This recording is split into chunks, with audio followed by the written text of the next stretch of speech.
Kita update dari dua emiten yang baru saja IPO pemirsa, Avia Avian Tbk atau Avia. Hari ini di opening pemirsa sekitar 3 menit turun 1,61% di 915.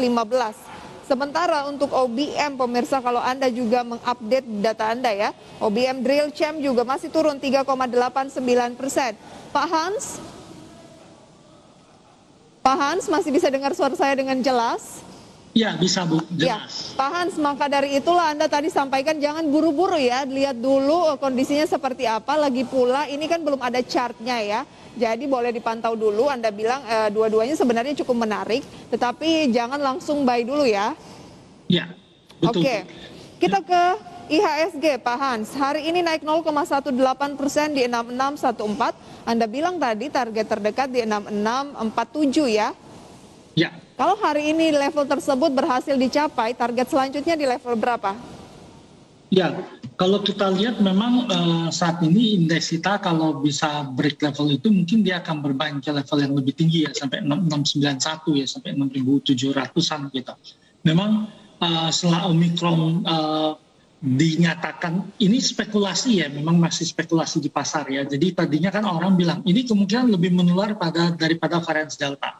Tetapi efek penyakit atau keparahannya itu lebih lemah daripada Delta gitu ya. Dan spekulasi bahwa dia bisa escape dari vaksin itu masih jadi pertanyaan juga gitu ya.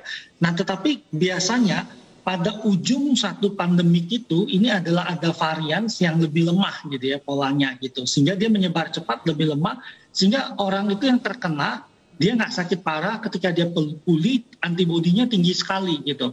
Nah, cerita ini akan menjadi akhir dari perjalanan COVID-19 di dunia gitu ya. Jadi dia tidak akan menjadi satu pandemik yang sangat menakutkan, tetapi dia akan menjadi flu biasa gitu ya dari akhirnya. Nah, ini spekulasi yang berkembang di pasar sehingga ketika kalau berhasil dikonfirmasi bahwa Omicron ini tidak menimbulkan sakit yang terlalu parah, maka kita bisa berspekulasi mungkin ini adalah ujung dari perjalanan pandemi COVID-19 yang sangat menakutkan dan orang akan kembali normal gitu. Jadi ini yang menyebabkan pasar bergerak cukup positif ya. Sudah ada konfirmasi yang mengindikasikan hal tersebut. Oke, konfirmasi tapi mengindikasikan, artinya belum terkonfirmasi benar-benar begitu ya, masih bersifat spekulasi. Dan di tengah spekulasi ini indeks harga saham gabungan kita mengalami kenaikan seperti itu ya, sama seperti bursa global yang lain. Ya, ini karena di Afrika udah terlihat gitu ya datanya ketika terjadi peningkatan kasus yang sangat tinggi di Afrika Selatan, tetapi rawat inap di sana cukup terkendali gitu ya. Jadi menunjukkan banyak orang yang ternyata nggak ini, dan dari orang yang disurvei gitu ya yang harus memakai bantuan tabung oksigen sangat rendah sekali gitu. Jadi tidak sebahaya yang dipikirkan begitu ya, tidak separah yang dipikirkan. Tidak akan lebih parah dari varian Delta gitu. Nah sedangkan varian Delta sendiri memang parah, tetapi kalau orang yang udah divaksin itu nggak akan parah kena varian Delta gitu. Sehingga di Amerika sendiri kita lihat saat ini memang yang masih dominan masih varian Delta gitu, biarpun Omicron udah ada di sana gitu. Oke, kuncinya adalah vaksin ya.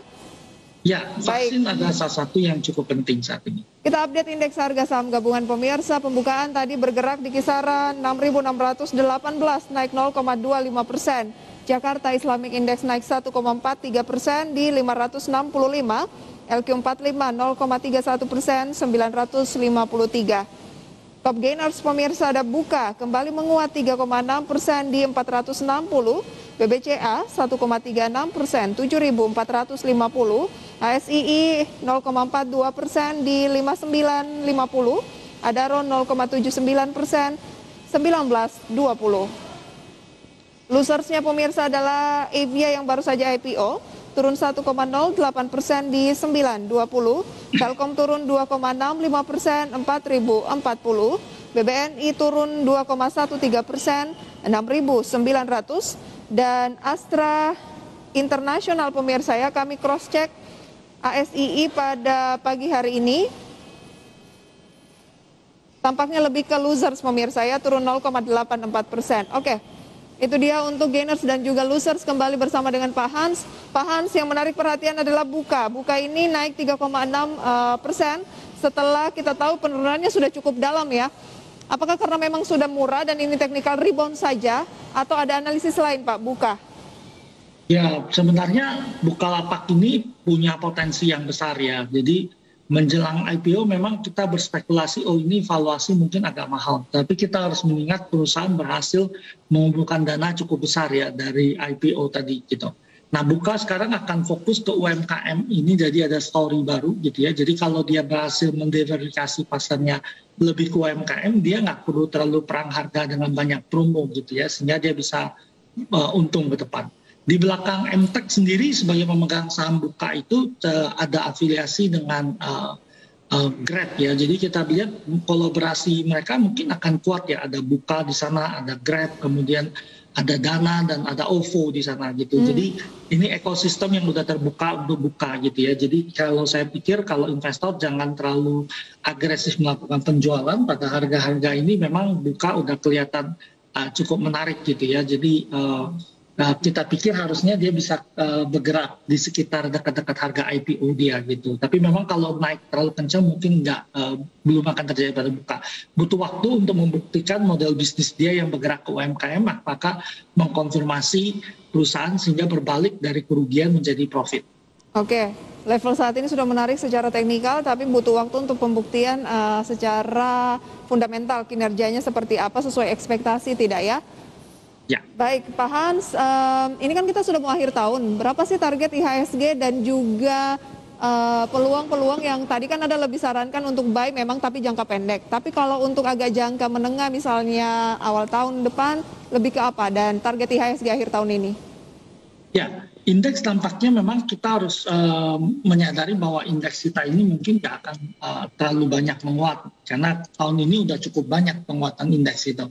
Jadi kita berharap indeks itu bisa tutup di 67 sampai 6750 ya sebagai target indeks. Gangguan kita memang pertama datang dari Omicron, kemudian datang lagi yang kedua adalah dari peluang statement the Fed ya, yang menyatakan mereka mungkin akan lebih agresif melakukan kebijakannya. Yang pertama, tapering itu ya, pengurangan quantitative easing dari 15 mungkin bergerak jadi 20. Oke, Pak Hans, waktu kita terbatas Pak, sahamnya apa untuk awal tahun depan?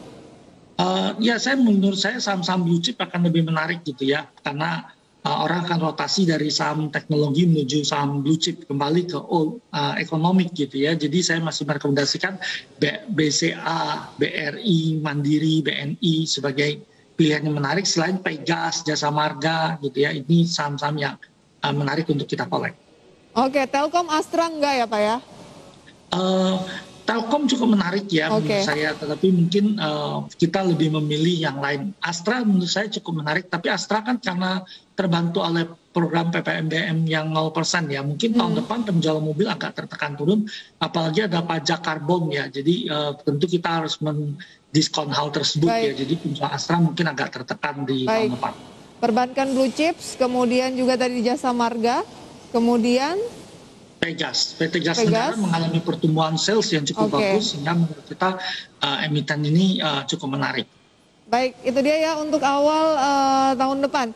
67 untuk indeks harga saham gabungan atau 6750 sebenarnya sudah sempat dicapai juga Pak ya, berarti cukup moderat lah ya sampai dengan akhir tahun. Sayang sekali waktu kita terbatas Pak Hans, terima kasih banyak untuk rekomendasi dan sharing informasinya pada pagi hari ini. Sehat, sukses selalu untuk Anda. Selamat pagi Pak Hans. Selamat pagi, terima kasih.